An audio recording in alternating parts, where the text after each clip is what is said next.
Yeah? It's on.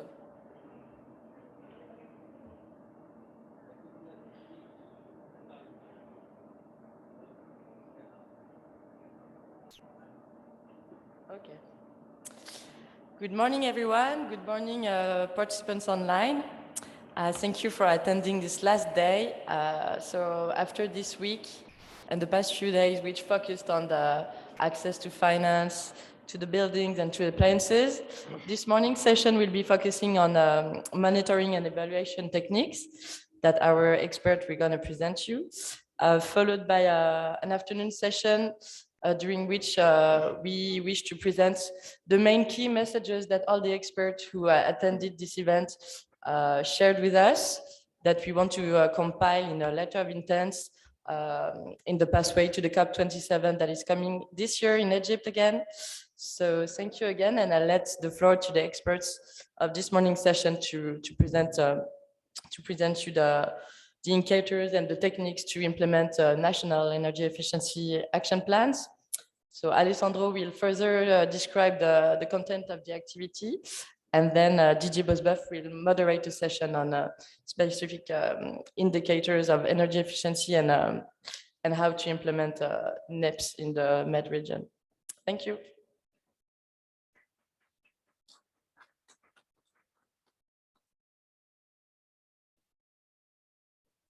Hello, good morning.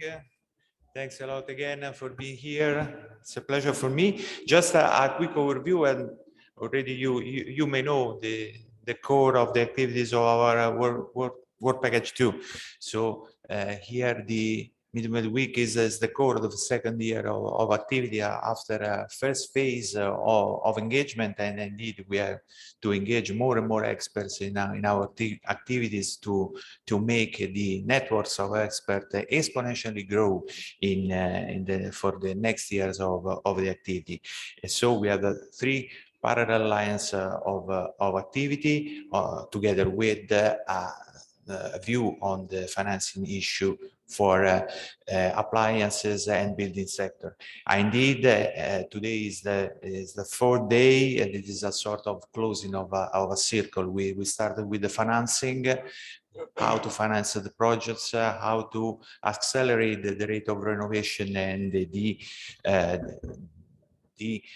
need for financing tools to implement energy efficiency actions. Then this day 2 and day 3, we went more in depth about specific technical issues for both buildings and appliances. And then today we are closing to how to monitor. We have to know how to monitor activities, how to assess the impacts of the implemented actions, and how to embody them in strategic and forward-looking documents such as a National Energy Efficiency Action Plan.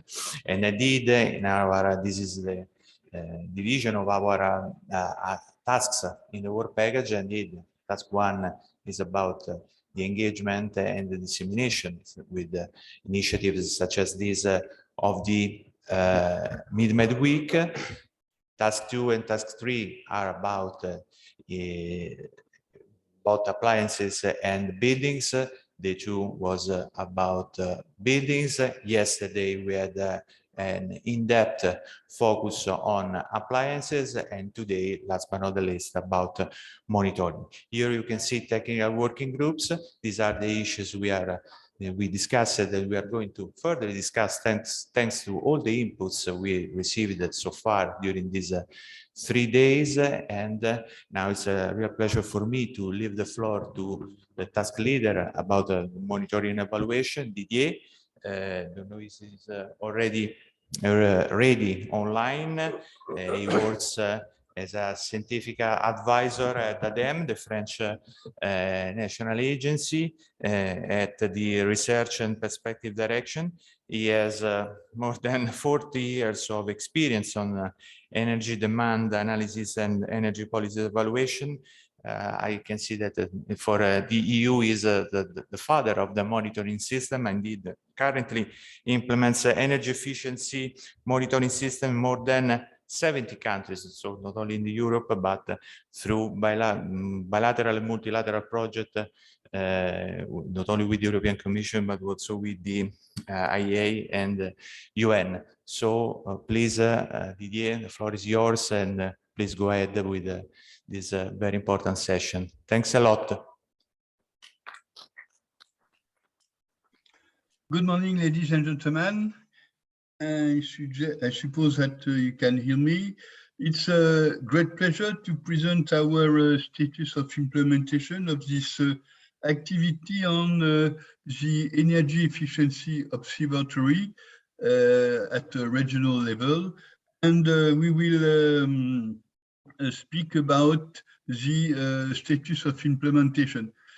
This activity is co-chaired with between ADEM and RECRE, and my colleague Sam, which is in the room, is also helping me in managing this activity.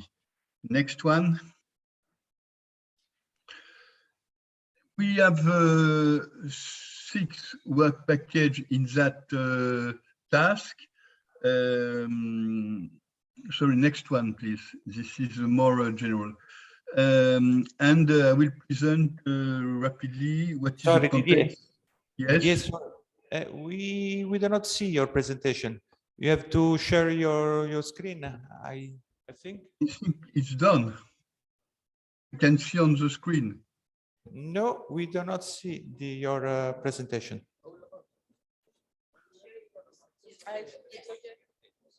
Yes, now. Okay. It's okay. Sorry about that. First of all, I would like to recall you why it's important that each country or region has to implement an energy efficiency monitoring system. And I have produced this flower, which presents 10 multi-benefit of having energy efficiency indicators and in more general, a monitoring system. First of all, and it's quite obvious, this system allows to track target. And in all energy efficiency law, all the countries have developed different type of target, like energy intensity, energy saving. This type of database and system allow to target that. In more general views, we don't collect data for the beauty, we collect data for evaluating the impact of policies, energy efficiency policies. We are interested to understand the past trend. Do we deliver energy efficiency? Do the crisis has an impact on efficiency? What are the sectors which deliver more efficiency? This data collection is also important for utilities or energy or equipment manufacturers or government, because it provides the most detailed market insight available in the country. We can also compare our energy performance, since we have a harmonized system of monitoring. We can have some benchmarking. And more technically, this type of database allows us to keep or to organize the data which are needed for such type of evaluation. We have around 1,000 data with activity and energy data, and we have to organize that in one unique place. And it's also important to keep memory of all this data collection for the future. These databases also are similar to those which are using for modeling. And this is one of the questions asked by our respondent of the survey, to organize surveys to fulfill the modeling. And of course, this type of system allows to disseminate the result. So you see, there are good reasons why we have to develop such type of system. Next one. And the overall objective of this activity is to implement such system, both at national level, and I insist on that. There are some countries around the table we don't have such type of system. It will be the first time they will have such kind of tool. We also can have organized a regional common energy observatory on energy efficiency indicators, in particular with a focus on building and electrical appliance. And my colleague Osam will present some proposals. We also make this data collection to monitor or to follow up the NEP implementation, which are useful for strategic implementation. And for that, we have divided our global activity in 4 groups. One on energy efficiency indicator implementation, more or less the development and the updating of energy efficiency database. A second group on energy demand modeling and prospective tool. Third one on national energy efficiency action plan and national strategy. And the group 4, it's also again a group on energy efficiency indicator, but more focused on detailed analysis for building and appliances. Next one. So we can see here how it works. I will not go in detail for each of the activity. I will just go in detail for activity 1, which is certainly the core of our work in terms of time and involvement of the partners. So we have to design the template, and we will have a presentation on that. It's done by the Enerdata, and it's template which is the same for all countries and which is customized to our need of the SMEC countries. To allow the partners to develop such to update and or to fill up this data collection, we will have training first for newcomers, because we don't start from scratch for these activities. As you may know, from 2013 to 2018, we have a first phase with 4 countries, Tunisia, Morocco, Algeria, and Lebanon, where we have already implemented such type of system. So we know how it works, it's workable, and now we extend this data collection to 3 newcomers, namely Jordan, Egypt, and Palestine, and then I thank them for participating to our common effort. Then we have training gathering all the partners, because the idea is to have exchange of information and good practice on surveys, on data collection, etc. And in fact, one of our goals is to create a network of experts on energy efficiency indicators among the SMEC region. We will have, after this training, a first data collection in 2022, some quality check and control by the technical coordination. We will have some on-job assistance for countries which are interested through a virtual meeting or on field. And then we will have the same updating in the year 2003 and 4.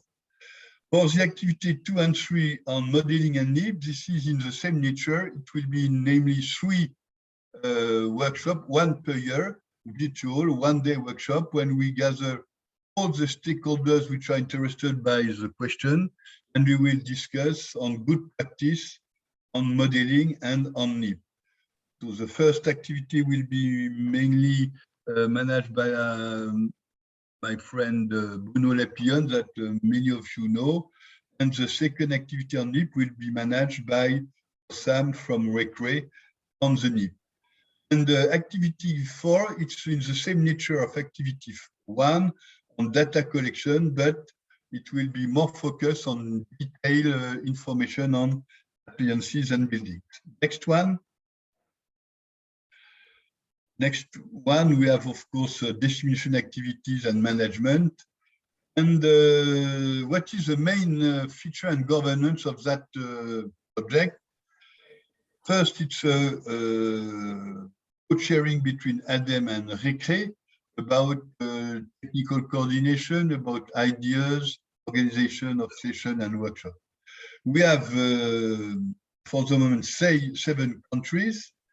And one question was Libya. So in principle, we are able to address Libya, but we will see if they are interested or not. This project will have 30-month duration, and we need national task force because this project cannot work without experts from each of the 7 countries. And this national task force, of course, is organized up to the focal point of each country.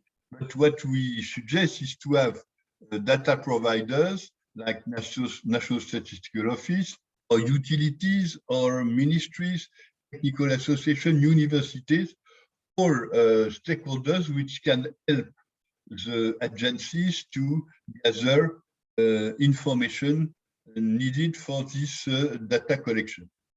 And this expert will participate to the data collection, to the training, to perform the data collection, and at the end of the project to disseminate the results in general and in some more dedicated work package. Next one. So again, the core of this, or the good achievement of this task is based on the participation of national teams. So what are the country expectations and what is value added for each country? First of all, each country will develop and manage a national monitoring system, and I insist on that. You are not working, you are working for MeetMED, but you are also working, first of all, for your country in order to develop a national monitoring system. And we hope that all the methodologies that we'll propose will be helpful for you, even if you have already such system, especially for the former participant of the phase 1 of MeetMED. You will benefit of international comparison because we will provide harmonized and adjusted indicators which take into account national circumstances. And this is interesting to compare maybe performance in the cement industry, in building, etc. It's also important to exchange information on good practice on data collection, for example, how surveys are made in the STEG HT utility in Tunisia, which have a very good survey on household, how we can benefit from that type of practices, both on modeling, on NIP, etc. So this is also an exchange on information and practice among participants. Next one. We are working for activity 2.4, but we will share our input. We will be useful for some of the other work package, like work package 3 and 4. I have already presented that activity in previous meetings organized in work package 3 and 4. And the idea is to provide technical input for report on strategic recommendation. We also will be useful for the MeetMED REN. We will be useful for the UFM REE platform on modeling and with OME through our exchange on information on modeling. And we will maybe part of the energy building barometer of work package 3. So we see we are not working closely, we are working also as a data provider and the technical input for the other working group. Next one. So list of activity as mentioned already, that to the slide before, just to you will see in the presentation. Just one word that I didn't mention, so that is important. We will have several training sessions on field. The next one will be in Jordan. And we will have 2 updates. One at the beginning of the project in order to have the most updated data to share. And we will have a second update. Next one. Next one. All these data provider will be checked by automatic control system, including in the data template, and also by our own knowledge. And we will review and give a report to all the national team on their data gaps and some way to fulfill or to increase the data coverage in the country. So what are the expected results at the end of the project? First, we will have 7 national databases on energy demand and energy efficiency indicators. In fact, when you are developing an energy efficiency database, you collect a lot of detailed end-use data. This is why I call it also energy demand database, with a focus on building and electrical appliances. All this national database will be, which are harmonized, both in terms of data collection and type of definition of indicators, will be gathered in a regional database and a data mapper on energy efficiency indicator. So everybody will have access to a sort of cross-country comparison on energy efficiency performance. We will have a set of national reports because we are not here only to collect data. I may say this is a boring part of the exercise. We are policy analysts, and we will make a national report on recent energy efficiency trend, both at national and regional level. And this is, of course, a strategic document which will be helpful for modeling, those which are modeling and those which are developing a strategy on energy efficiency. We will have 3 workshops on planning and NIPS, 1 per year. And based on all this material, we will make synthesis report and recommendation. And we hope that all this material will be displayed and disseminated in national seminar and of course during the energy efficiency. Next one. So we will have a lot of material to deliver. And we have already started that activity. The term of reference has been distributed to all partners more or less 1 year ago. And this program has been presented also to the other work package group leader and during some session, mainly in autumn 2021. The most important thing is we have developed and customized a data collection template. And this is a core of our activity in 2021. We have a sort of kickoff meeting, but in more general, a stakeholder consultation workshop, gathering 30 participants to explain what we want to do and to motivate not only the agencies to participate, but also all the other stakeholders, other users of the database and data providers. We have done 2 surveys among the partners to select topics for activity on planning and NIPS. And we have done 2 short training for Egypt, Jordan, and Palestine, what I call the newcomers during this winter. And we have sent this template to the newcomers. And of course, we are participating to this energy efficiency week. Next one. For the work plan in 2020, we will have on-field virtual training for energy efficiency data collection in May in Jordan. I thank Jordan to have to host that meeting. We will have also the first virtual workshop on planning and NIP in May. We will have the first data collection starting in June for all partners. And based on that, we will provide as a technical coordination a report on data gaps to improve the data collection. And then a report to the second energy efficiency. Next one, I think it will be all, so you can contact us. Next one. Okay, so this is where we are in terms of status of implementation. And if Alessandro allow me, we can maybe start the second session.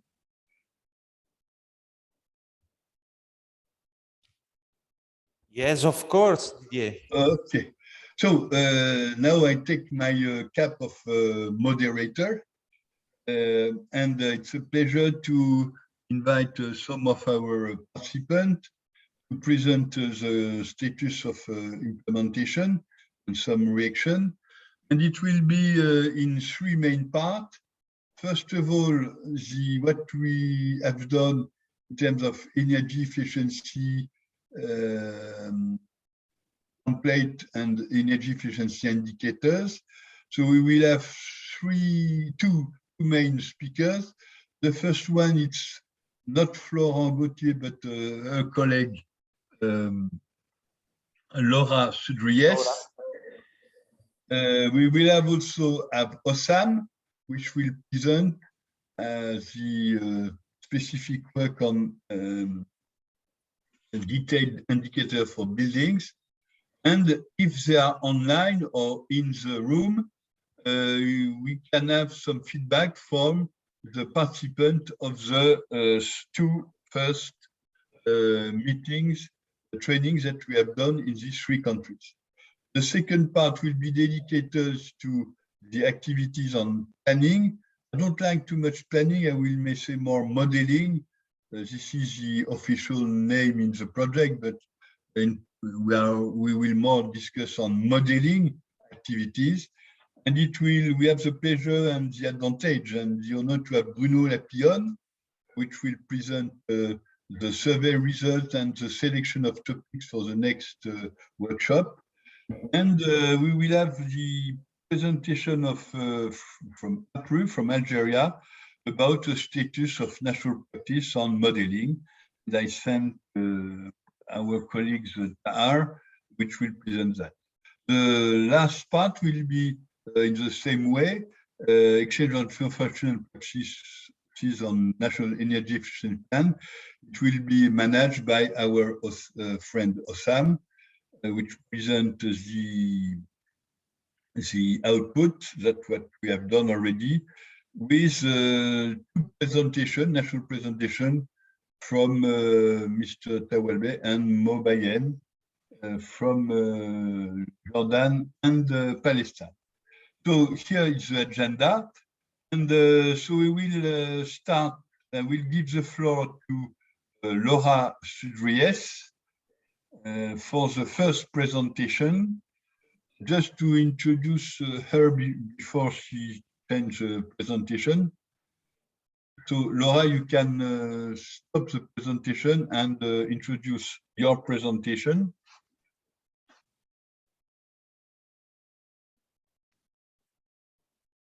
Okay, and so Laura is a senior expert at Data, which is a very known consultant firm in our field. She's developing and managing different databases on energy efficiency, in particular the ODCMUR database for European country. She developed the same thing for currently in India and so on. And she belongs to the energy efficiency division of Data. She's an engineer. And I give the floor to Laura, which presents the data collection template for energy efficiency indicator. So Laura, the floor is yours.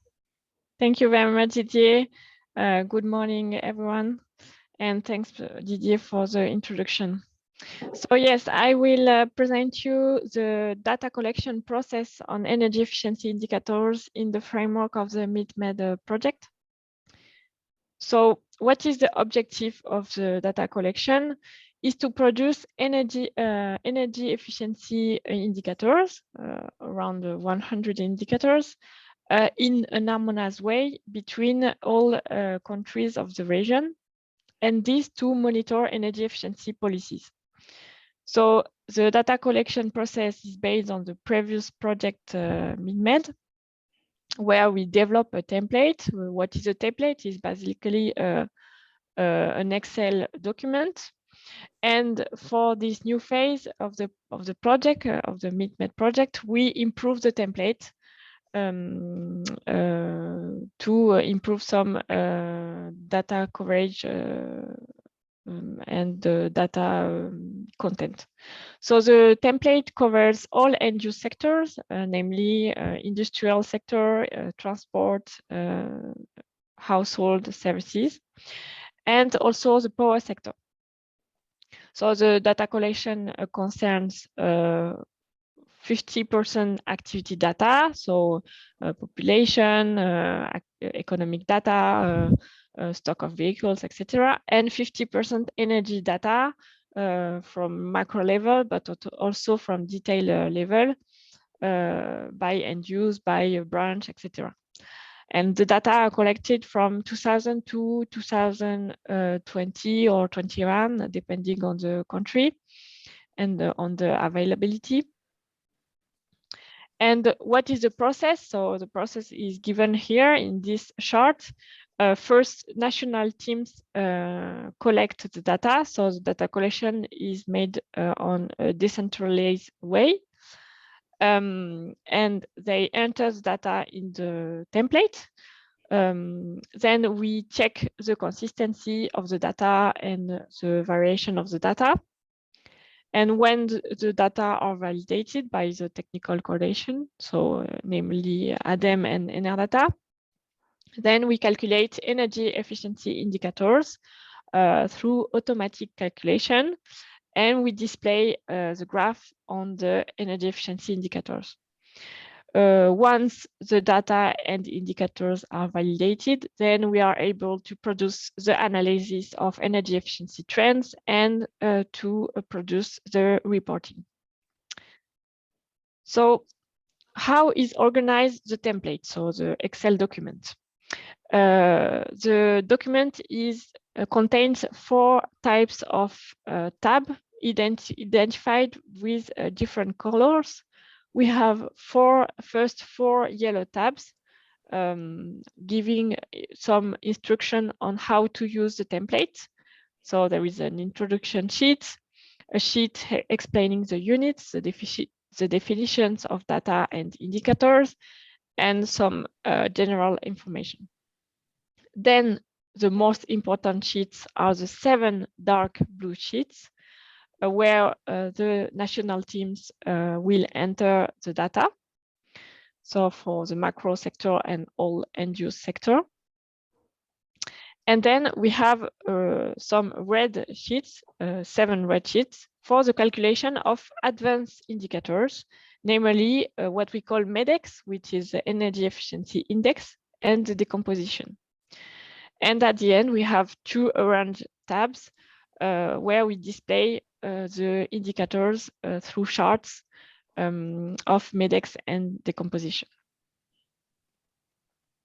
So each sectoral tab, so industry, transport, services, etc., are organized in the same way.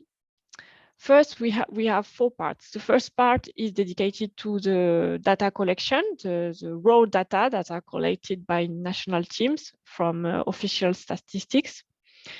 Then the second part is dedicated to consistency calculations. For example, to check whether the sum of subsectors or branches or uses is consistent with the total, for example, for consumption. And in this part, we also have some calculation on the variation of the most important series over the last 5 years to check whether there is disruption in data. Then the third part is dedicated to the calculation of indicators. And at the end, you will find graph to visualize the trends on indicators. So this is an example of sectoral sheet for an empty template, and each sectoral is organized in the same way. So on the left part, we have the code series. We give a code for each data series to identify it. Then you have a title in French and in English. Then you have the country code, the unit. We have a specified predefined units, but countries can change if a unit is not relevant for the country. Then you have the data from 2000, 2020, 21. And then we have some important columns on the source and on some comments on the data. For example, if there is a disruption on the data, then the national team will indicate here that for this year, there have been a methodological change in the data series explaining why there is a disruption, etc. But also, it's really important to well document the data with the source and all the references to identify the source. So here I give an example of the transport sector, of the data and indicators that are collected and calculated. So for transport sector, we collect data, activity data, such as the stocks of vehicles, the sales of vehicles by type, for cars, for trucks, for buses, etc. Also the average annual distance traveled by vehicle type. We collect also data, if available, on passenger and freight traffic. And then we have some data on the consumption of transport sector by mode. So for rail, road, waterways, etc. And for road, if available, we can collect data on consumption of road transport by vehicle type. And at the end, we have some rows dedicated to specific consumption of vehicles in liter per 100 kilometers. So with all this data, we are able to calculate indicators in the right part, which are the energy intensity by mode, the unit consumption by mode, for example, the unit consumption of rail traffic by passenger kilometer, and also the share of public rail and waterway transport in the total transport in terms of traffic. So to conclude this presentation, I will give you here some example of advanced indicators that are calculated through the templates. We have what we call MEDEX, which is the energy efficiency index. So this indicator is able to produce the analysis of energy efficiency at sectoral level. So for example, for industry. And why we calculate this indicator? Actually, we calculate the energy efficiency progress by branch, so at very detailed level, and then we calculate an overall indicator for the sector in order to assess what is how is progressing energy efficiency at the sector.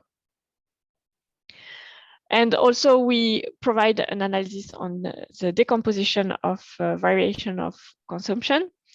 Again, using the MEDEX, but also methodology to assess each factor which influence the consumption variation.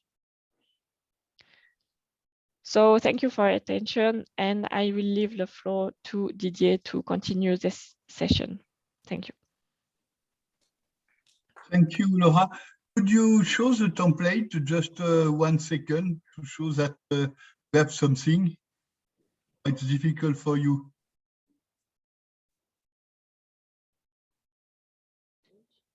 Yes. Could you put your micro?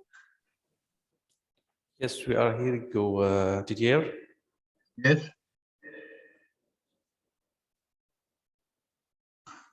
Laura, could you mute, please?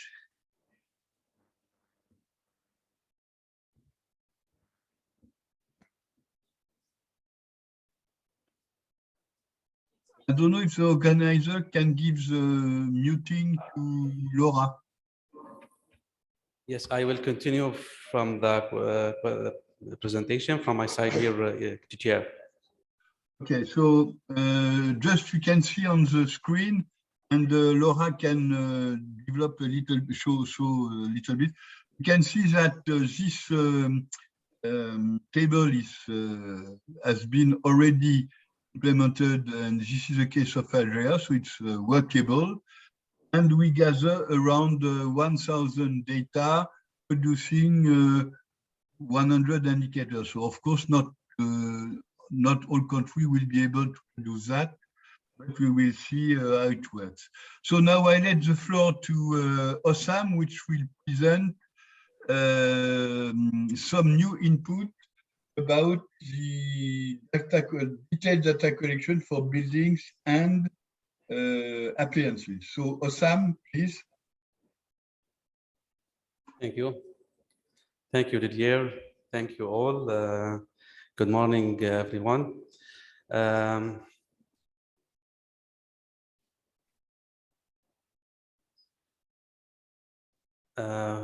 Within this activity, we have, as Didier mentioned in the beginning, we have 4 technical work groups. This is, I will present the final, the 4th technical work group about indicators, new indicators in building and appliances. The involved countries in the questionnaire or the template. Here's Algeria. This is in MeetMED 1. Algeria, Lebanon, Morocco, and Tunisia is achieved or filled the questionnaire, and they are responsible, or we are request from these countries to update data from 2018 till 2022.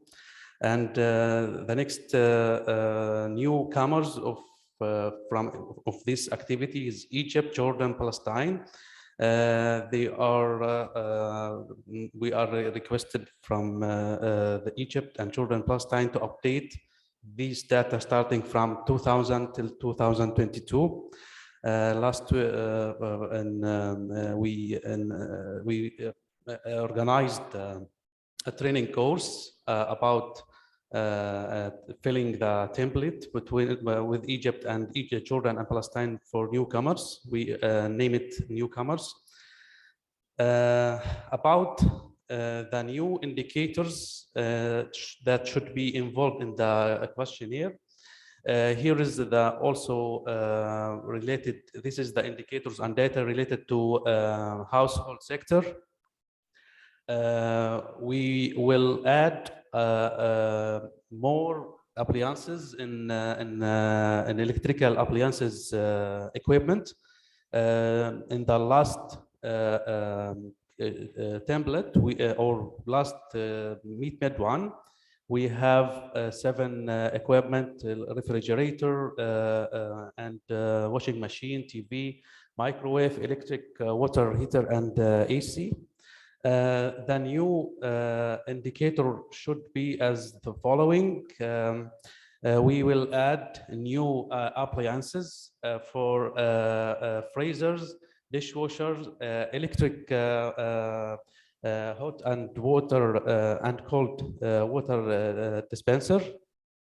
And also we have added a label on freezer and label C in air conditioning, as you see in the next slide. This is the new indicators that should be also added to the questionnaire. Number of dwelling with freezer. These new three equipment are freezer, dishwasher, and electric hot and cold water dispenser. We will add the indicator about number of dwelling with freezers and also dishwashers and so on. Percentage of dwelling with freezer, percentage of household with at least one freezer, annual sales of freezers, and in the labeling side, we will add also just freezer for the label to categorize a percentage of a new freezer in label class A and class B, and specific consumption of freezer, and also, as I said, the dishwasher and the same repeated. Finally, I need to highlight some important issues about within our analysis of the market in Egypt and some of our countries. we need to also add label C to the air conditioning. The previous template was include just the label A and B. We will add also label C just to reflect the market, the existing appliances on ACs in the Arab countries, and to try to fulfill with all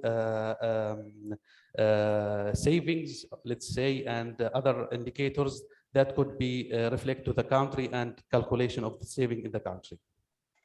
This is from my side, and I will take floor to my colleagues here in the room, Mr. Muhaddin Al-Tawalbi, about just feedback about the template that was presented to the newcomers. Actually, the newcomers are Jordan, I said, Jordan and Palestine and Egypt. Unfortunately, Egypt is not cannot come today, but we will take the feedback from our participants. Please, Mr. Engineer Muhaddin. Good morning. Thank you, Hussam. Regarding the template and the indicators, I think the macro level data, it will be easier to find the macro level data. But the problem and the complicated things is to have the sub-activity data or the activity data will go to the industrial sector and so on. It's complicated to have such data from these sectors and the activities data. Yani we should have data from the industrial sector, even by subsector also, yani for chemical sector, for industrial sector, for let's say food sector and chemical and textile, cement, and so on. And we'll go to the buildings also. We have the same also, the subsector data for hotels, hospitals, and even in the residential sector. So these need a deep surveys and to take a representative sample for this sector. I know this will be costly. It add some kind of cost, but we should have this accurate data about these activities. This is our main concern about filling out the needed information or data for these activities. Okay, thank you very much, Engineer Muhaddin. Mr. Engineer Muhammad Mubayyid, can you just interact about the template of activity on energy efficiency indicators template that was presented to you last period? Thank you. Yeah, thank you, Hussam, and good morning for everyone. I guess, and I do believe that this indicator will help to track the achievement of the energy development in our countries, in particular the indicators for energy efficiency. And also, I do believe that this indicator, it's a robust in structure, since it's been filled with other countries and it's been revised several times in other countries. For us, I guess the issue, it's not that the indicator itself as a tool, it's not helpful, but the issue for filling the information from different stakeholders, since we have a cross-cutting information from other key stakeholders. So we start to set up this connection to smooth the feeding data for that indicator. The last point is, which is for the transportation sector. I guess it's a challenging sector for our countries. So we hope so that by the training, we can overcome this issue and make it simple to fill this template in a good way to help monitoring and keep tracking the achievement of energy in our countries. Thank you. Thank you very much, Engineer Muhammad. Didier, the floor is yours to continue with the schedule of agenda. Thank you. Thank you, Osam. It was very interesting to have the feedback from our colleagues that I thanks and welcome. I hope it will be useful for you. And as I can see, you are in positive mood to work together. And I have noticed that you are interested by some comparison with other SMEC countries. And I think this is very important to notice that. We will go now directly to the second part of the session dedicated to the activity on modeling. And I will give the floor to Bruno Lapillon. About the presentation, I don't know if the organizer has the presentation or if Bruno has to share it. Before that, I will introduce Bruno. I say Bruno because it's more than a colleague, it's old friends from many years. So Bruno, it's as a PhD and he was a professor in Grenoble University. He has 40 years on experience on energy demand, energy modeling, energy policy evaluation, and he worked really a lot at international level. It was father of the NIP model, of the MEDPRO model, and so we are very pleased to have his experience. And he will present the result of a survey that we launched 1 or 2 months ago to select the topic that will be discussed among partners during the next 3 workshops. So I let Bruno, the floor is yours. Sorry, Didier. I think our staff here in the event told me that Bruno is not online. I can see his face. Please check with him if he's available. He's online. I can see his face. You have to give him the okay, microphone. He's here. Okay. Solved.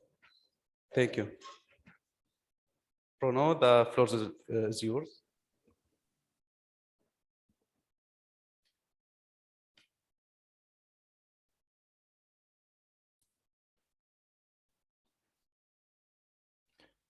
Do you hear me? Yes. Yeah, I was muted and I had no possibility to switch it on. Thank you very much. Good morning, everybody. First, I have to share my screen.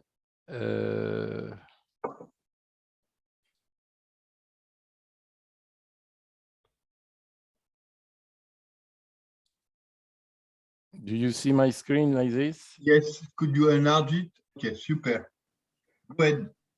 Okay.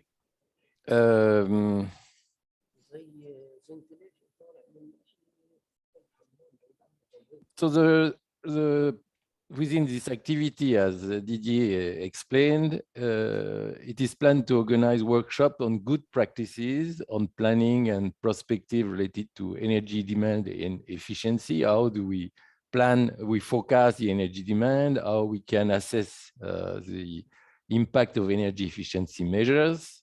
So what are the tools that are used? To better understand which topics could be covered during the 3 meetings, we organized a survey which included 10 questions. 5 of these questions were related to national practices on energy demand and energy efficiency forecasting. There were 3 to detail the context and the way the studies were organized, and 2 questions on the difficulties that the different countries are facing when dealing with energy demand forecasting or evaluation of efficiency.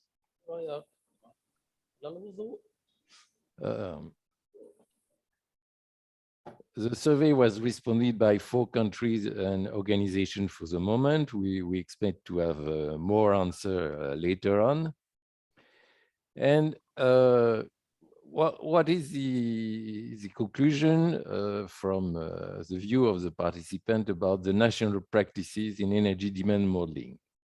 Most respondents have already participated to a modeling exercise, and in general, the model used were a bottom-up model, that is to say, model that look at the demand at a detailed level by end use in the household sector, by type of mode of transport, type of vehicle in transport, which correspond to a level similar to the level of detail that is included in the template for collecting the data and that was presented earlier.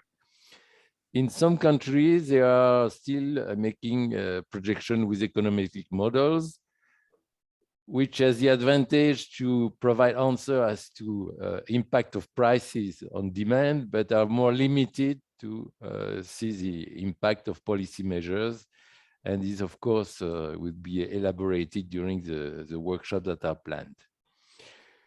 Countries are used to have projection, including energy efficiency scenario, of course, because it is important to take into account future measure and the impact on demand. And one question was asking whether the energy efficiency scenario was based on concrete policy measures as a specific regulation being implemented or being strengthened at several dates in the future, and so on. And the situation was that in general, the countries are working like that. About there was a question asking to summarize the findings of some of the study. We only got one answer by Algeria, which is going to make a presentation later on, which was able to assess an energy saving reduction of 30% linked to an energy efficiency scenario. The next slide that is shown now show how we assess the impact of energy efficiency scenario or energy efficiency policy in the future. We start with a baseline scenario, which make a projection of demand by sectors. The different color correspond to sectors.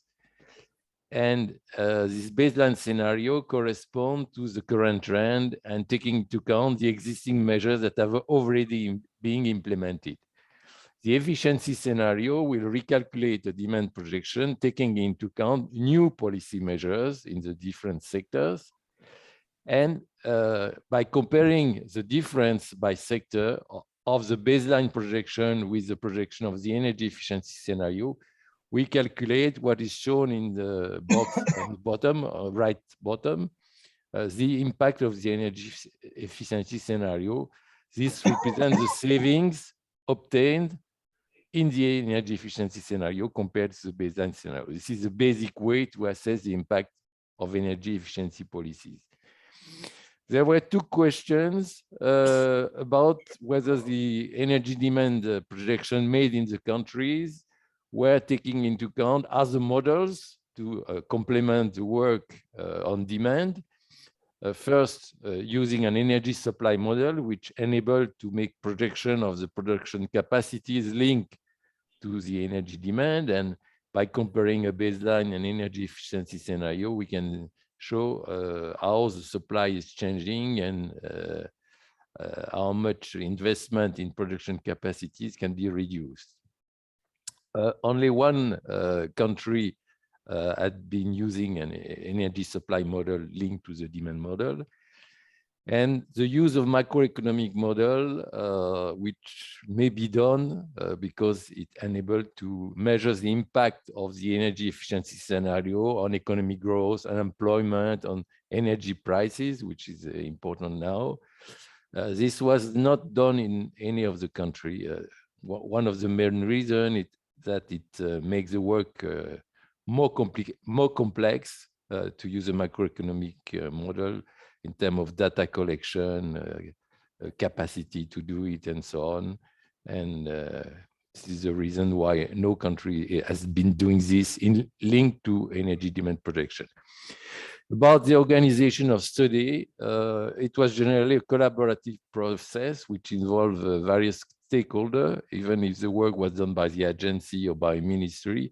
Other ministry, all the companies were involved in that work.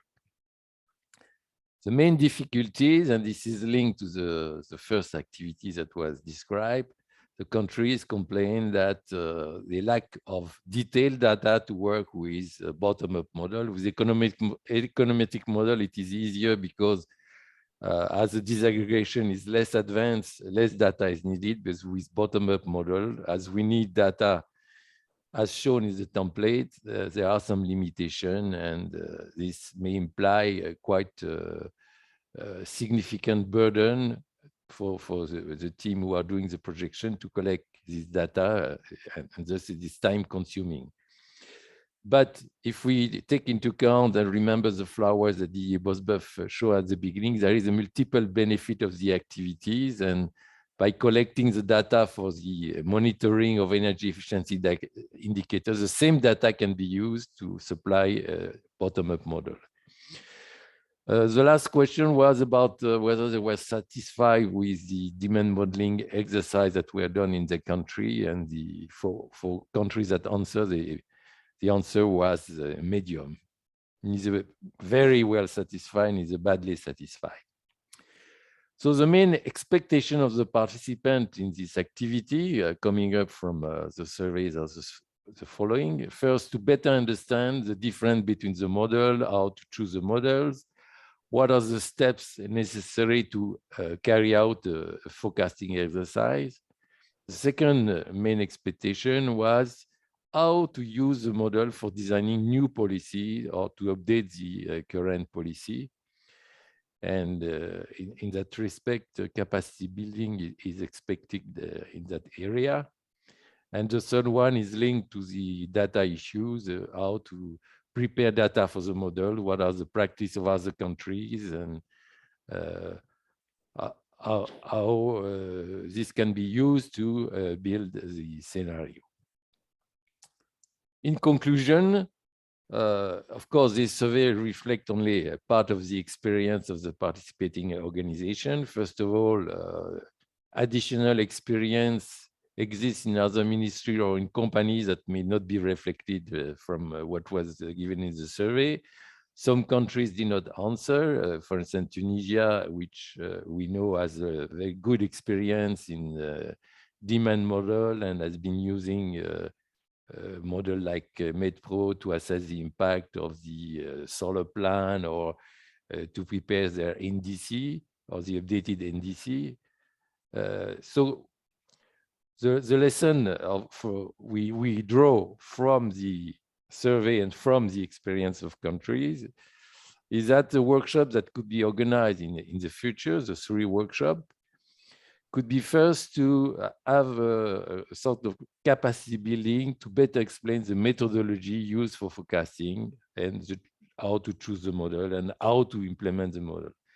The second workshop could be on the construction of energy scenario to better explain how to set up the scenario and how the result can be used for policy design. And the third topic could be to review the good practice in that field, either in terms of data collection for the modeling, in terms of communicating the result, or in terms of associating different organizations in that work. The last 3 slides, I will not show them because I think there is a lack of time, but they will be available. Explain in more detail the content of each of the proposed workshop. I thank you for your attention.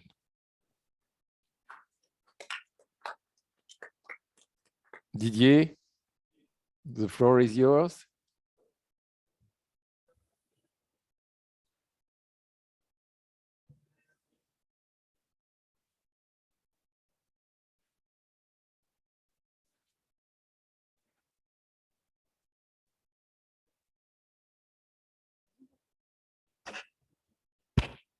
Hi, Didier. Okay. Are you with us? Yeah, but it takes time. So, okay. So thank you, Bruno, for this excellent summary of the survey. And I think we get a lot of input, and now we know more or less what we will do for the next workshop. Fortunately, we have our colleague Tarm Sawi from APRU, which presents current practice on modeling in Algeria.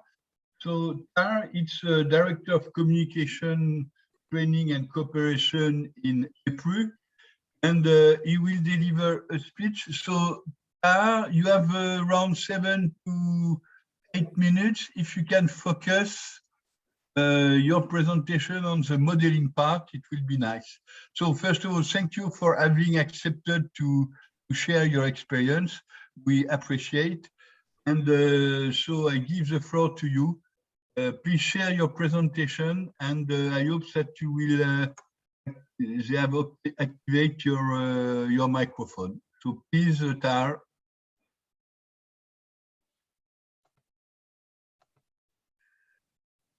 We can see your presentation. If you can enlarge it, it will be nice.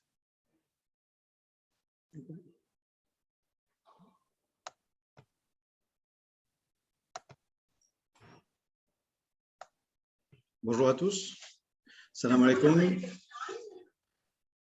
Good morning, everybody. Donc, permettez-moi de parler, de faire ma présentation en français. Donc, en premier lieu, je voudrais d'abord passer un petit message de notre directeur général, M. Chaban, qui aurait souhaité être présent parmi vous aujourd'hui, mais malheureusement, il n'a pas eu à être présent. Donc, il vous passe un grand, ses respectueuses salutations et ses encouragements pour les travaux de MeetMED. Donc, voilà, ma présentation va se baser un petit peu sur le système d'information et les études prospectives réalisées un petit peu en Algérie. Donc, avant toute chose, il faut faire un petit rappel sur le système d'information mis en place en Algérie afin qu'il puisse répondre aux besoins en information et surtout par rapport à l'interprétation. Alors, désolé, j'ai un retour de son, donc je n'arrive pas à… Allez-y, on vous entend bien quand même. Très bien, pardon. Voilà, parce que j'ai le son de la traduction, donc c'est pour ça que je m'excuse. Mais on s'entend bien, on vous entend bien. Parfait, donc je continue. Donc, pour un petit rappel par rapport à tout ce qui est justement ce système d'information, donc par rapport aux trois étapes, donc collecte des données, traitement des données et diffusion des données. Donc, tout se passe traditionnellement par un envoi de questionnaires, une exploitation des rapports et ensuite la publication par rapport aux organismes qui existent comme l'Office national des statistiques. Alors, je voulais faire un petit point par rapport à ça, c'est qu'avant 2020, tout était concentré par rapport au ministère de l'Énergie et toutes les agences qui travaillent et entreprises qui travaillent avec le ministère de l'Énergie, qui récoltent toutes ces informations et qui ensuite les transmettaient à l'APRU pour justement établir des modélisations et des indicateurs d'efficacité énergétique. Depuis juin 2020 et la création du ministère de la Transition énergétique et des énergies renouvelables, ce travail se fait en collaboration entre les deux ministères, entre le ministère de l'Énergie des Mines et le ministère de la Transition énergétique et des énergies renouvelables, qui transmet ensuite à l'APRU l'ensemble des informations. Can you make the full screen for presentation? Please. Oui. Désolé, voilà.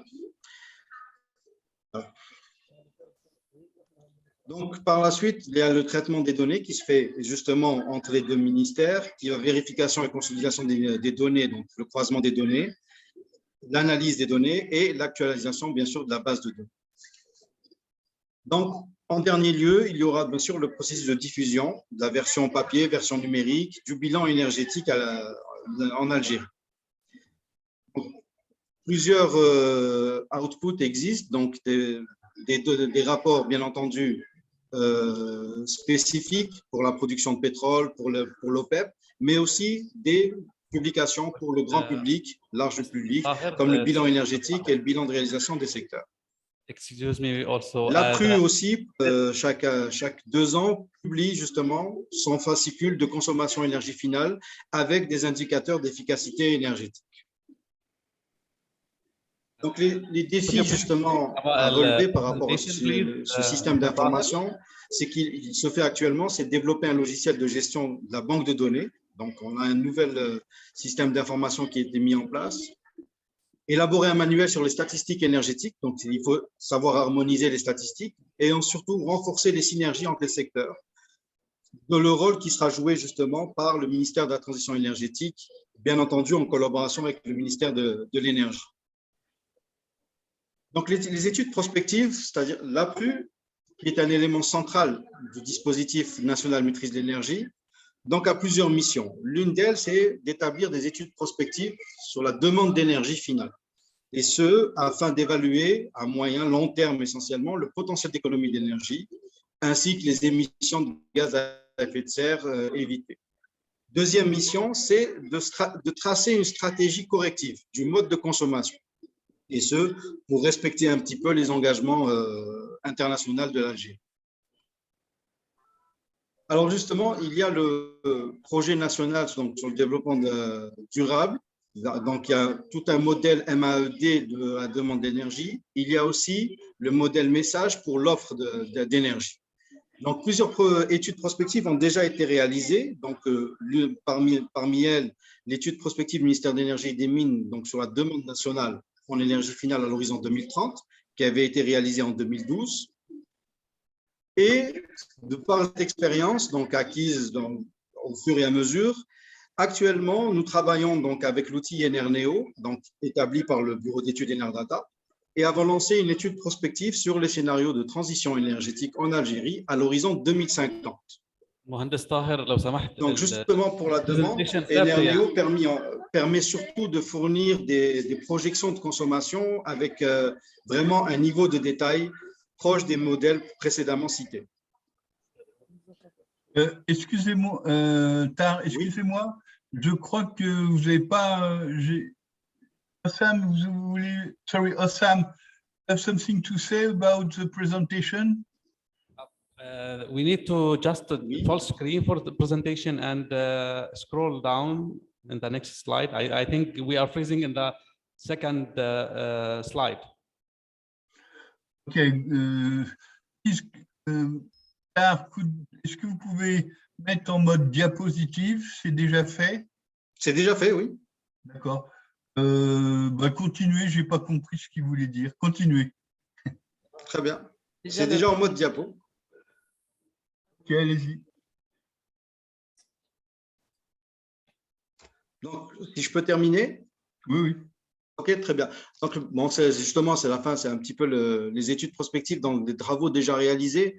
Donc, parmi elles, nous pouvons citer donc, les études de consommation finale dans l'horizon 2030 qui avaient été réalisées aussi avec l'assistance d'Enerdata. Il y a eu plusieurs études prévisionnelles donc, du ministère de l'Énergie et des Mines donc, sur la demande nationale en énergie finale à l'horizon 2030, donc dans le cadre avec la Banque mondiale. Il y a aussi les perspectives de la demande nationale en produits pétroliers, donc c'est une adaptation du modèle MAED, donc Model for Analysis of Energy Demand, donc qui a été fait avec l'AIEA. Et actuellement, donc, il y a le nouveau modèle de croissance économique, le NMCE, donc scénario d'évaluation du potentiel d'efficacité énergétique à l'horizon 2040. Bien entendu, nous avions travaillé donc, avec MeetMED 1 et M. Bosbeuf, justement, dans la première phase du MeetMED 1, sur les tendances des indicateurs d'efficacité énergétique et des énergies renouvelables, et notamment l'indicateur MEDEX que nous essayons justement de développer. Et j'espère que le MeetMED 2 nous permettra justement d'approfondir cette thématique. Et je vous remercie pour votre attention. Merci, Tar. Thank you, Tar, for that presentation. It's very interesting to see that there are a lot of experience both in APRU and in more generally in Algeria. And of course, your practice and your input will be very useful for the group, and both for indicators and planning, And please give my regards to Waida Klush, which I know from working on that data collection. So as you can see, and this is important for all the other partners, there are a lot of experience, good experience that can be shared among us. About Tunisia, unfortunately, they can join us today for the good reason is today they have an important meeting on planning and forecasting in Tunisia. So this is why they were not able to join us. So thank you for that presentation. And now I will leave the floor to Sam, which will deal with the last part of our meeting on the NIP activities. So Sam, I let you the floor. Thank you again, Didier.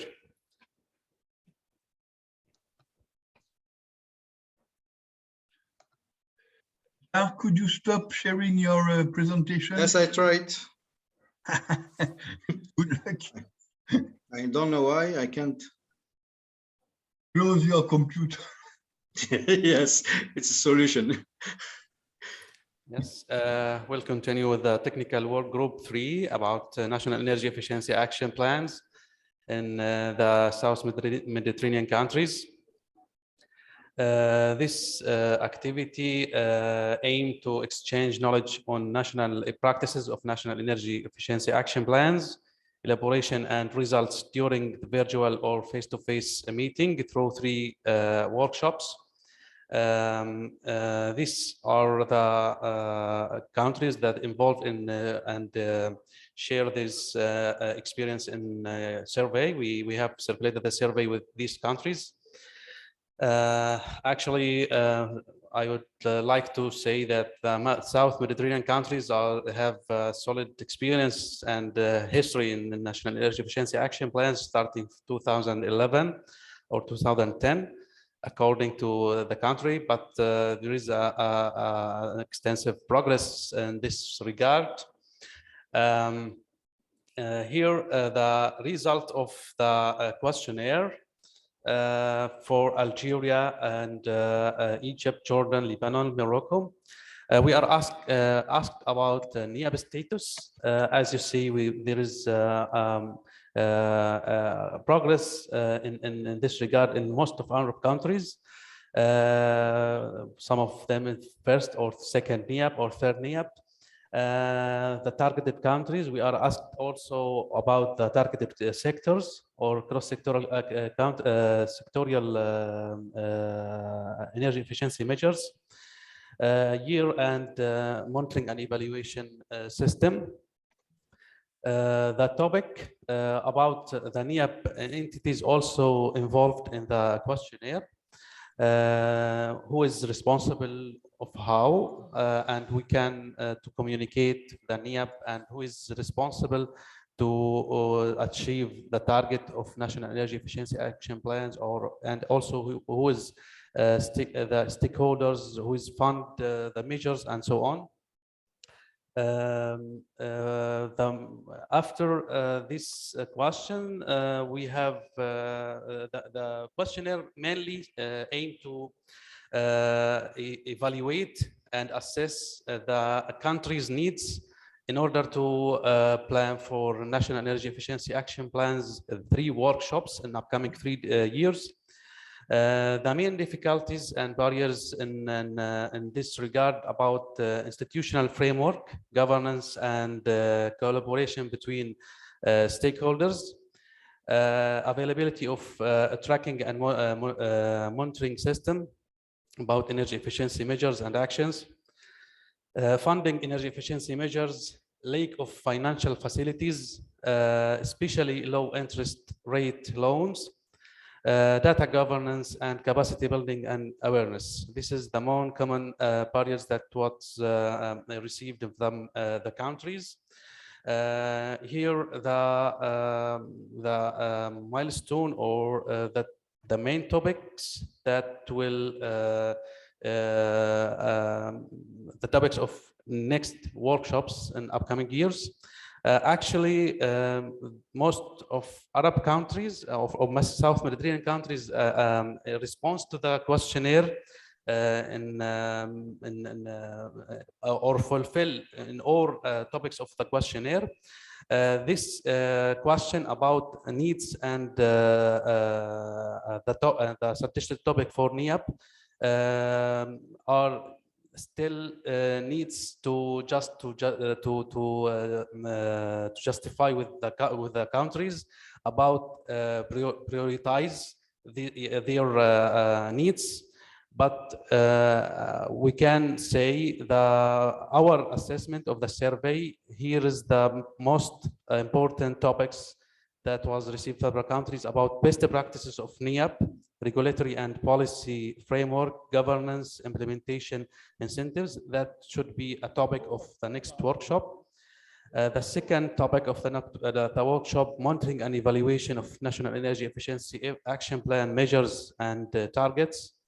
The third topic is best practices of on financing of innovative energy efficiency instrument and de-risking energy efficiency instrument and so on. About this should be dedicated for energy efficiency, financing energy efficiency measures and action plans.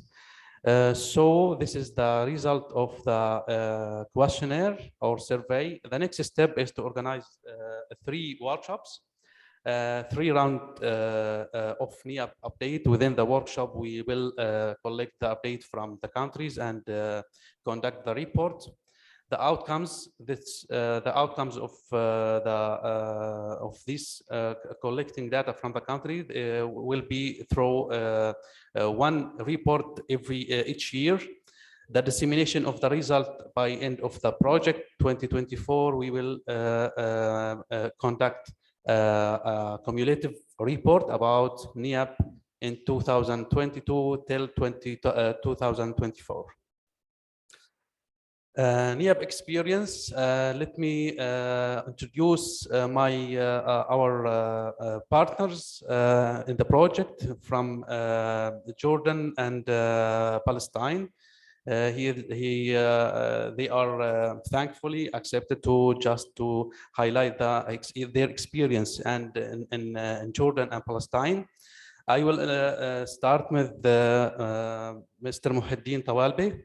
He is an electrical engineer, graduated from University of Technology. Currently, he is manager in the energy efficiency and solar thermal division at the NERC. His work focused on energy efficiency audits, energy management, solar thermal energy, power demand management, energy policies, and GHG mitigation project analysis. Also, Mr. Muhiddin has managed and supervised the MENA region initiative as a model of Nexus approach and renewable energy technologies. I would like to introduce Mr. Muhiddin. I am great to invite you for next presentation, please. Thank you very much.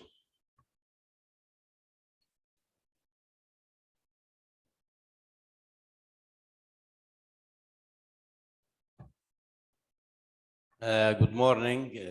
Thank you, Hussam. Hussam has granted me only 10 minutes with 0 extension as time limitation for this presentation. So I will do my best to finish my words on time, hopefully. Yeah, next slide. Well, I can move it from here. This is a very quick representation about our institution. We are the Royal Scientific Society, RSS, which is the largest applied research institution in Jordan. We have more than 600 employees, including engineers and technicians, researchers. Yes. NERC, which is part of the Royal Scientific Society, we are responsible for promoting energy efficiency and renewable energy. We are working with different sectors, commercial and industrial sector, for improving the energy efficiency and also utilization of renewable energy system in the country.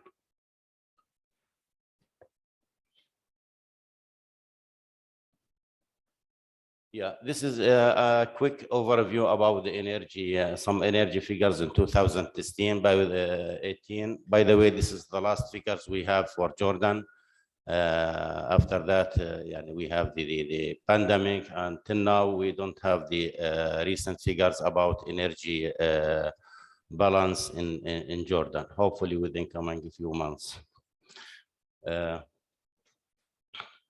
And this is the primary energy consumption in Jordan. We have more than 56 of our consumption is coming from oil, and around 35 from natural gas or for producing electricity mainly. This is the breakdown energy consumption by sector. The most consuming sector is the transportation.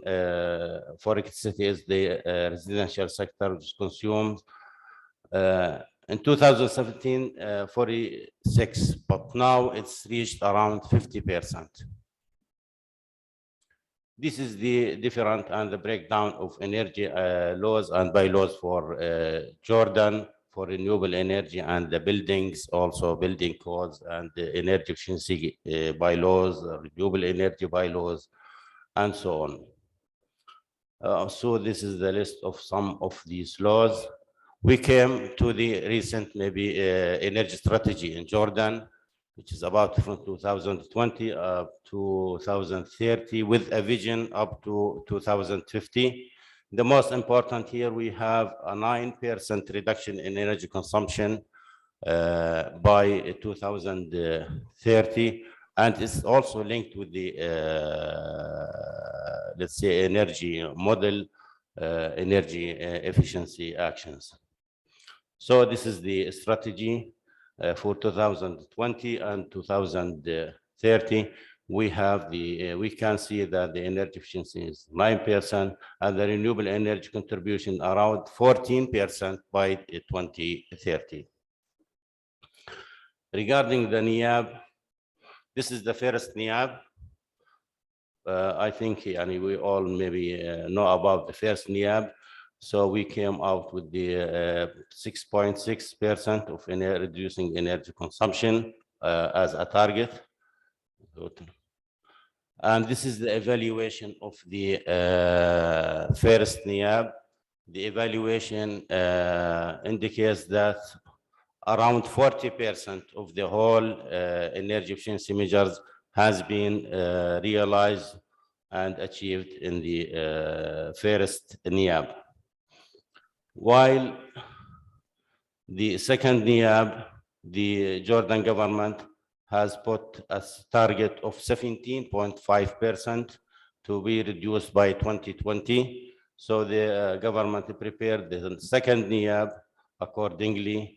So we have these measures and the targets for each sector in the indicated in the second NIAB. So we can see that the percentage is also 17.5%.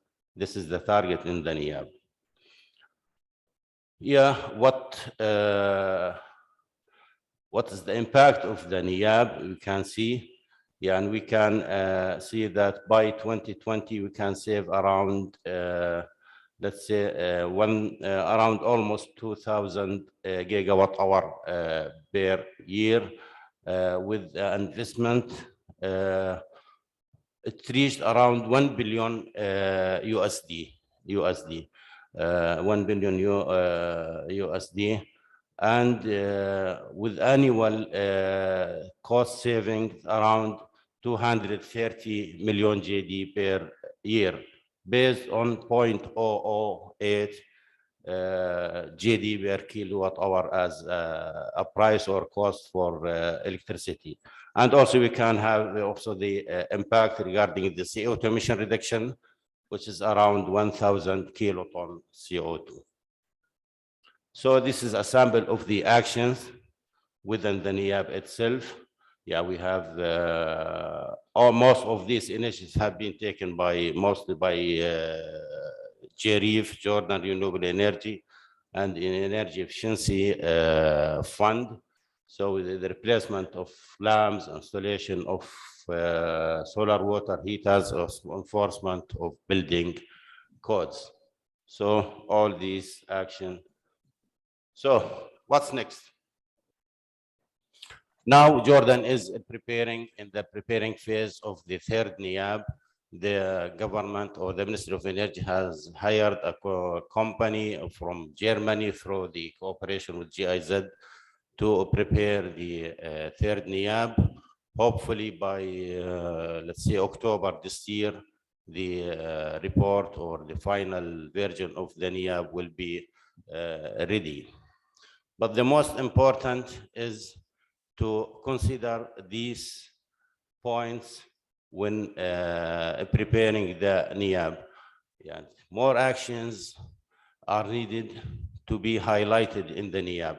So they have to not focus only on the small, maybe, yeah, we have to look for, let's say, macro programs at the national levels. Let's say something, the programs like improving energy efficiency and compressed air system, or HVAC system, and overall the country. So there should be a selected programs for the country. And also the second thing is also important to consider the measurement and verification in order to evaluate and to measure the progress of implementation of the NIAB. Still, in Jordan, we lack this kind of, let's say, activities for evaluating the NIAB. So we need also these M&E or M&V for the NIAB. Of course, the financial support and also establishing a financing mechanism and de-risking energy efficiency action plans is so important and crucial, as well as the awareness and capacity building, specifically for the other sector or other government institution in Jordan. And also finally, digitalization of energy efficiency data collections. I mean, there should be a digitalized system, a program system that should be needed or should be available in order to provide the data about the implementation of activities continuously update. And there's should be a portal or some digitalized system that allows the any entity or government institution to have input about the progress of implementation of their activities directly to this portal or to this system. And this system should be hosted by also by MEMAR or JREEF or us, any entity that can support this. This is my words, and thank you so much.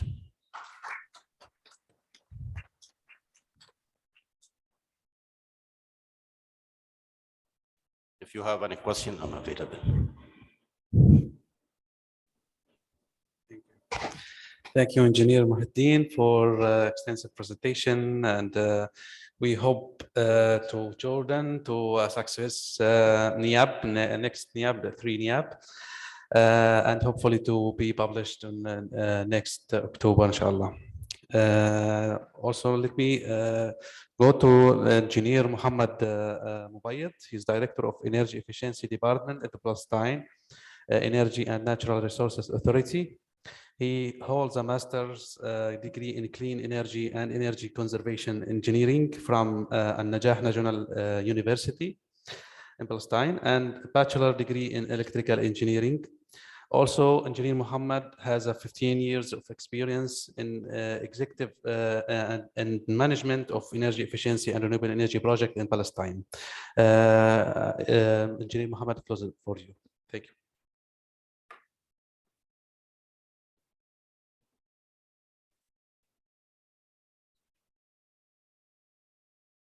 Good morning again. Thank you, Hussam.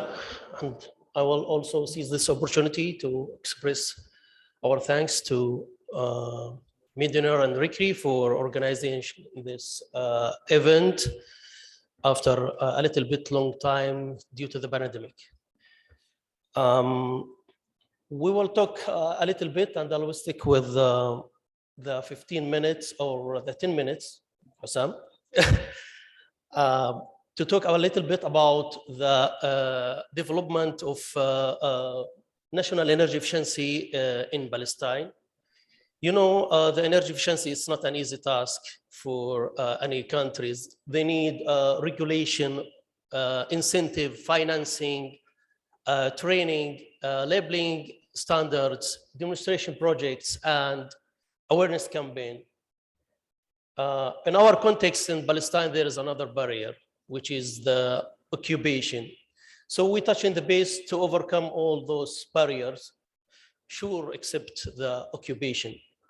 So for our NIAB, it was endorsed by the cabinet in 2012 with a target of 384 gigawatt hour by 2020, which is corresponds to 5% saving of the energy consumption. It focuses on different sectors, industrial sector, building sector, water sector, and network losses. It divided in 3 stages. The first stage, 2012, 2014, then 2015, 17, and the last stage or the last phase is 2018, 2020. During that time, we spent a decade for digging the market, for assessing the potential of energy efficiency and conducting more than 300 comprehensive energy audits covering all sectors in Palestine. This is in support with the donor community and especially the European Union and the Agence Française de Développement. The achievement so far for the NIAB of Palestine is we are very proud that we are one of the countries that start implemented and achieve more than 350 gigawatt hour so far achieved for the first NIAB. You can see that out of this figure that we exceeding the target in different phases, except the last phase. We are a little bit lagging of 34 gigawatt due to, as you know, our financial crisis and the deduction of our revenues by the occupation and all that stuff that always affecting our development, not just in energy, but in different sectors. Another point that we have to highlight that we have in Palestine developed what's called the National Energy Efficiency Economic Model. This is a huge work that we bundled all the energy audit conducted in different sectors in one database that you use the micro analysis, the micro basis results that coming up of the energy audit and to generalize on macro basis. That an example that you can see for even subsectors, any modification like in lighting or in boiler, the effect on the national economy, and then it will be a good tool for the decision maker to know where to highlight and where to put their effort for energy efficiency. I'll just quote some slides for the result of that database. We will see that the potential in different sectors and the 14% it's in service sector that it's a last portion of our buy of energy balance in Palestine. Also, you can see that out of this model, what the output of this model that come up to help the decision maker for highlighting where to put their effort. We can take an example like the residential sector. You can see that more than 520 million kilowatt hour equivalent could be saved at a marginal cost of like 6 cents US dollar. This is an attractive figure for energy saving. And then you can go beyond this and go deeply in technology per sector.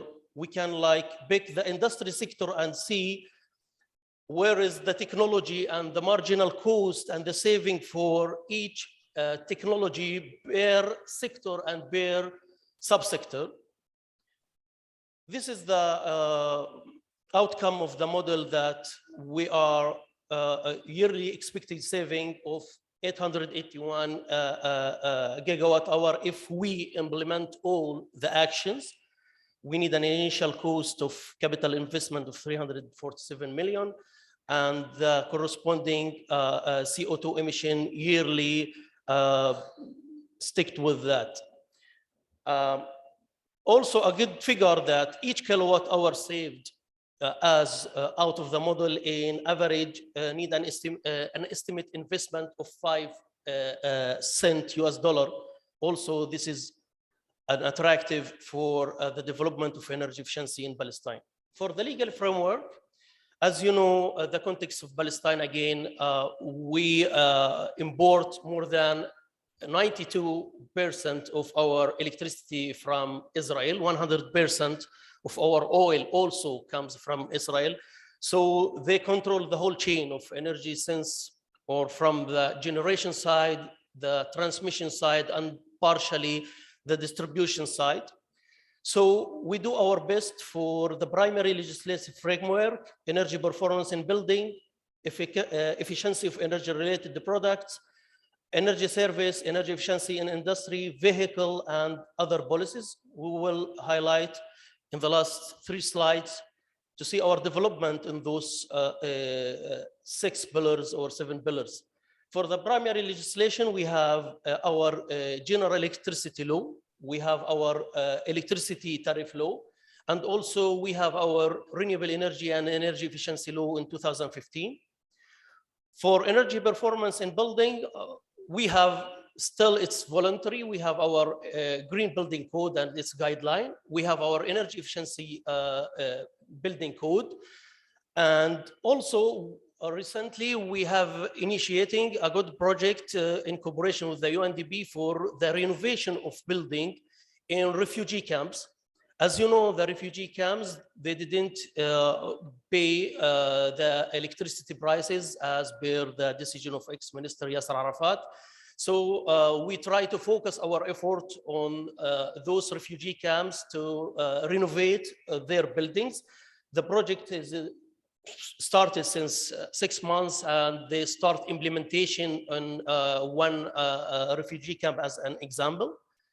For energy efficiency related to products, also this is good to announce for the first time that Palestine, they have the air conditioning labeling. It's endorsed by the Palestinian Statistics Institute. This is coming after we have the first factory manufacturing for the air conditioning in Palestine. So that's why they start with the labeling of air conditioning.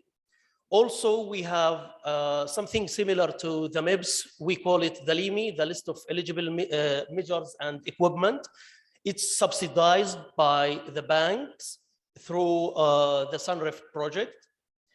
Exemplary rules, we have developed 3 incentive mechanisms for the private sector, as covering the interest rate 0% for energy efficiency project in the private sector. We have the revolving fund, as you know, that we have a success story in Palestine for the revolving fund for public building. And we have recently the Sunref program, which is also a success story in Palestine, that we invest and we receive a loan of more than 33 million euro, and it's spent in last 2 years.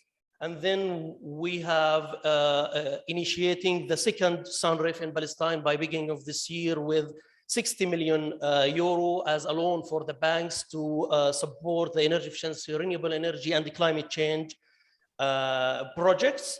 For energy service companies, also after we endorsed the law for energy efficiency and renewable energy, we have submitted recently the bylaw for the first ISCO in Palestine. Is still within the cabinet for endorse it. For energy efficiency in industries, also we have a free technical assistant for the SMEs, and we help them to have their bankable projects. As you know that some of SMEs and MSMEs, they are not bankable to get loans, and they face problem in this. Also, we have an energy management system, ISO 5001 in all industries. We have also audits, free audits for MSMEs, and also we have a 30% premium grant for energy efficiency activities in a private sector out of Sunref program. For vehicle and electrical vehicle and hybrid vehicles, just we have the VAT exemption from Ministry of Finance for electric vehicles, and we have an incentives also out of Sunref program for electric vehicles and hybrid vehicles. For the labeling and the last point for the labeling and the standards, you know that Palestine also, again, they didn't control their borders, they didn't control their ports. Thus, this is affect the development of labeling in Palestine, despite the fact that since 2000, we did develop our first Palestinian energy label. It was convened to the Legislative Council at that time. You know that and you may know that our market is burdened with the second-hand products coming from Israel. So the Cabinet and the Legislative Council see that the economy is now more maybe important than to start restrict some products coming to Palestine. This is in first point. The second point that Palestine still didn't have accreditation labs for testing those equipment, and they subjected to the testing laboratory of the Israeli side, which is also being a barrier for adopting labeling in Palestine. For our next NIAB, it's 2020-2030. We have also an ambitious target to have 5,000 gigawatt hour by 2030 as 500 per year. It's also divided in 3 phases. On short term for 24, medium term 27, and long term. And we start going beyond the first NIAB to endorse energy demand side management, smart homes, and grid cities. Last slides, as I owed you an inspirational message that I used to use for every seminars I've been participated in, that every kilowatt hour that we saved, it's a kilowatt hour that not paid to the occupation. Thank you.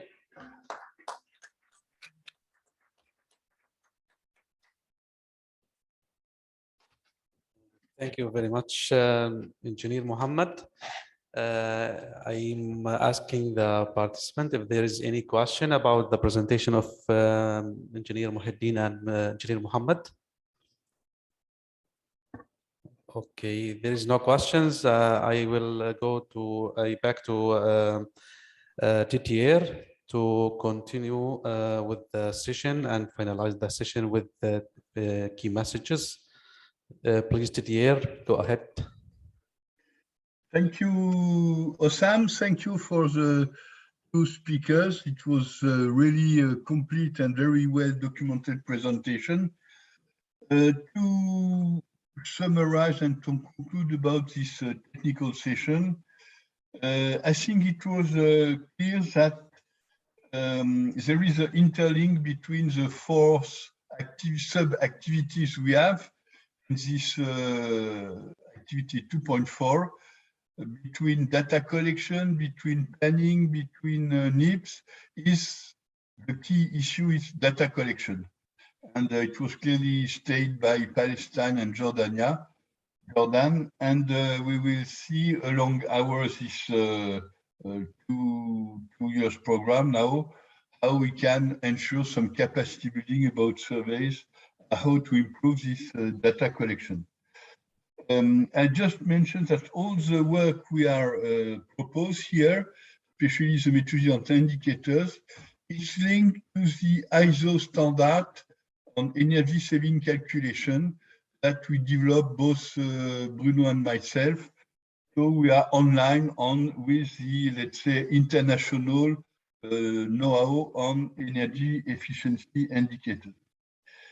So I see a good mood from the participants to participate further during these 2 years. And I really appreciate that we have many participants will be active in our subgroup. I would like to thank all the 9 speakers. So we have a very diverse session with different speakers from 6 countries. And I think we have a very good presentation, good technical presentation. And all this material will be available in the MeetMED platform. There are some presentations which were more documented than what has been presented due to the lack of time. So with that, I will conclude that session, and I will let Alexandro to manage the last session on key messages. I don't know how you see that with due to the time limit. Please, Alessandro. Yes, thank you, Didier. And I would ask to the speakers and to you first, Didier, if you have any inputs about key messages to be delivered, and what can be taken away for next steps of our activities, and also in the view of COP27 to be taken just at the end of this year, just in Egypt. Do you want to start, Didier? Yes, could you share my presentation? I sent you already, or I don't know how. Okay, I will do it. If you want to share your screen, yeah. I don't know, it's work? Yeah, yeah. Okay, very good. I cannot see my presentation. Just a minute. But we see your presentation. Maybe you can go to the third or last slide about the. Now we see the first slide. Just a minute. I try to find my presentation. Okay. If you go, so it's a short presentation about what we have done, what we will do. I will go to the key message, the last slide. It's what I suggest as a key message. First, we MeetMED, or the group, we recognize the multi-benefit of having or developing a monitoring energy efficiency system beyond the evaluation of energy efficiency policy impact. It's what I said at the beginning of that session, that to develop an energy efficiency monitoring, it's good for tracking targets, good for policy impact, it's good for as a basis of modeling. So it has a lot of advantage, and we have to mention that we share that point of view. There are a lot of benefits to develop and implement such type of monitoring system.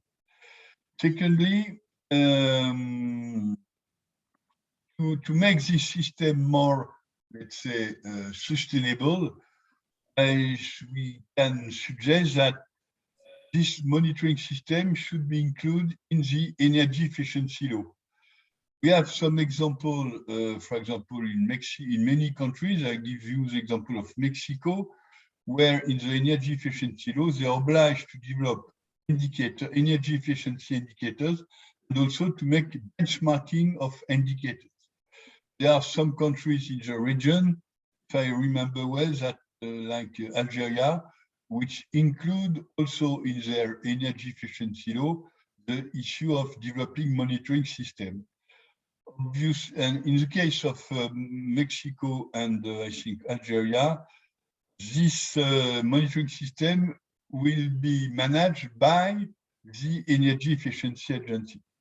Third ideas is that if we really want to properly design or properly monitor energy efficiency, we should work at detail level with only energy intensities. This is a common classic indicators. We cannot manage the result of energy efficiency policy. Why? Because the energy efficiency policy are designed at the level of end use, for example, banishment of incandescent lamp or building codes for space heating or standard for air conditioning, or by technologies, label for cars, etc. So because the policy are dedicated to specific part of the energy demand, monitor properly them, we have to have detailed information, for example, on cars, on trucks, on lighting, on cooking, etc. So we need to have a detailed system to monitor efficiency. To do that, we need, of course, adequate data collection, and we have seen from the main speakers that there are a lack of what we call end-use data. It's not only in SMEC countries, it's in many countries, and for France, we implement surveys every year with new topic. When we have a new device or new policy, we have to collect data. So this is a regular issue of developing adequate end-use survey on a, insist on that regular basis. To have a survey every 10 years, it's not really helpful for monitoring energy efficiency.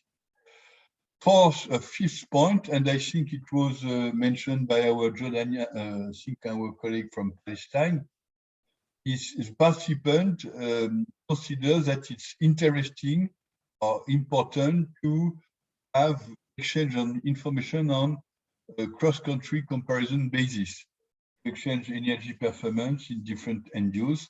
And clearly, one of our message that MeetMED encourage the work on providing a benchmark on energy efficiency performance. Finally, we can say that we have demonstrated as a SMEC, or we will demonstrate the feasibility, the usefulness of such energy efficiency system. So it's workable. And it's something that we can see at the end, we can discuss together. We can enlarge this energy efficiency indicator database to CO2 indicators and even renewable indicators and access to energy.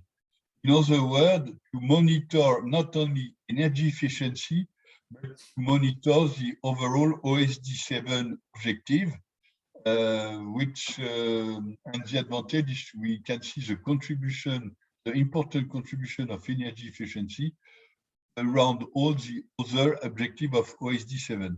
I know this bullet is more questionable since the energy efficiency agency are not always working on all that sector, but as a platform, overall platform, I think it's interesting to include this some of this issue in the database.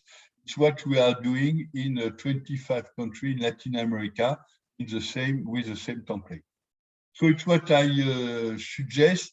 It has not been really, it's not for the moment a really collaborative process with my colleagues.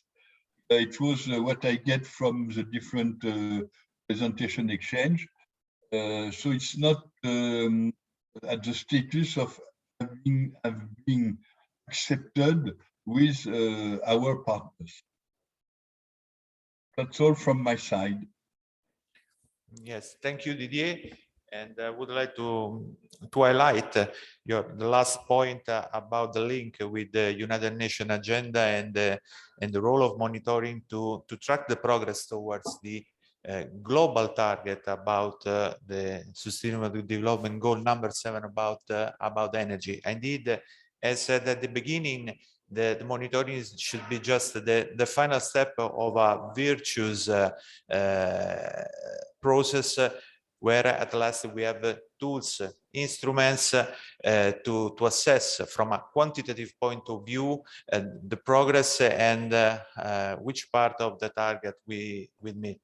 And indeed, as I added also from the other session, this is just a little bit of spoiler of the session of this afternoon, but also other speakers and the messages from the other sessions claims for this point about global impact of the targets. And indeed, okay, we have to set national targets, but these targets are within a global view, in the view of energy efficiency first principle at global level.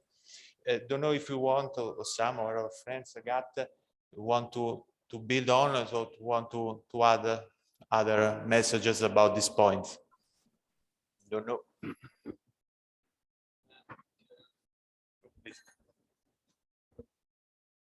Thank you, Sandro, and thank you, Didier.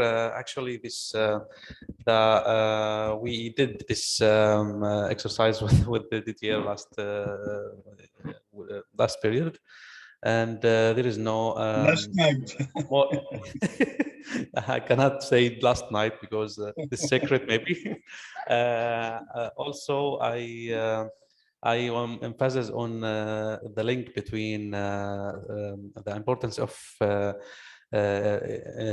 monitoring system to be aligned with the SDGs 7 and other SDG 7 actually is related to SDG related to the water and other SDGs, because the energy efficiency is part of in building is part of efficient energy and efficient water and other and maybe also reflect to the decrease the poverty.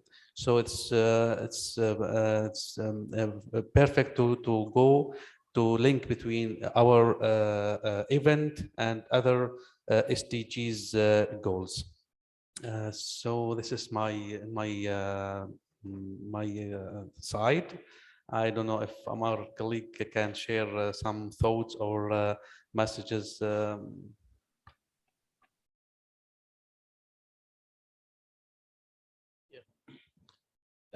I would like to talk about the energy efficiency. In most cases, energy efficiency is still considered as a second priority in overall countries. Yani the focus is on the fair and the renewable energy application and utilization, and how to increase the penetration rate of renewable energy in the energy mix. But the energy efficiency should be highlighted. So in this case, I recommend to have a specific target in the COP or the globally about energy efficiency, the specific target for energy efficiency and in the overall the global. This will put more focus on the importance of the improving energy efficiency in the different sectors, as well as also how to find the let's say appropriate or proper financing scheme for energy efficiency applications and measures. Thank you. Thank you very much. Please.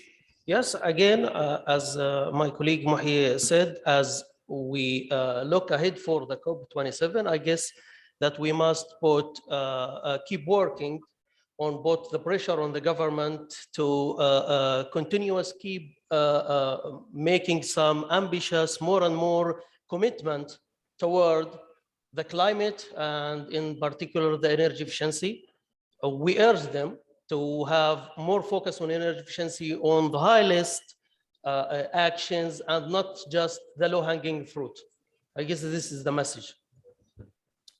Thank you very much. Don't know, Agatha or other colleagues online, if you want to add, or Didier also? Just one word.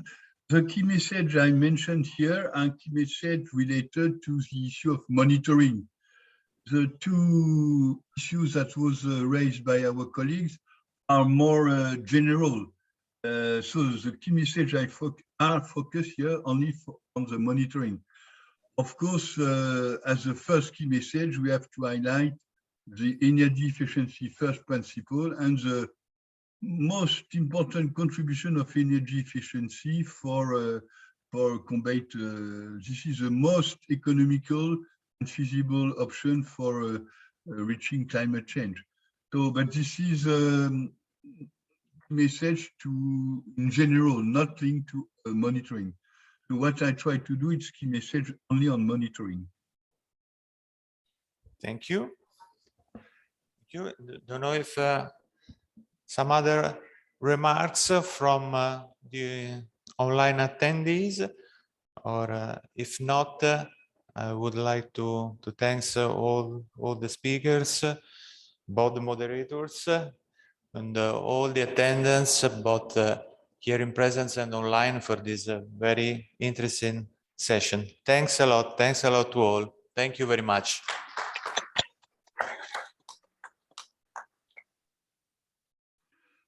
Alessandro? Yeah? You hear me? Do you need, I have to do something for this afternoon, or you do yourself? Here we have also some, so if you want to share. No, because for me, I have another meeting, so if you can do it, it will be perfect. Okay. There is here Osam, and then already we had made a spoiler of your presentation, so you're already done. Okay.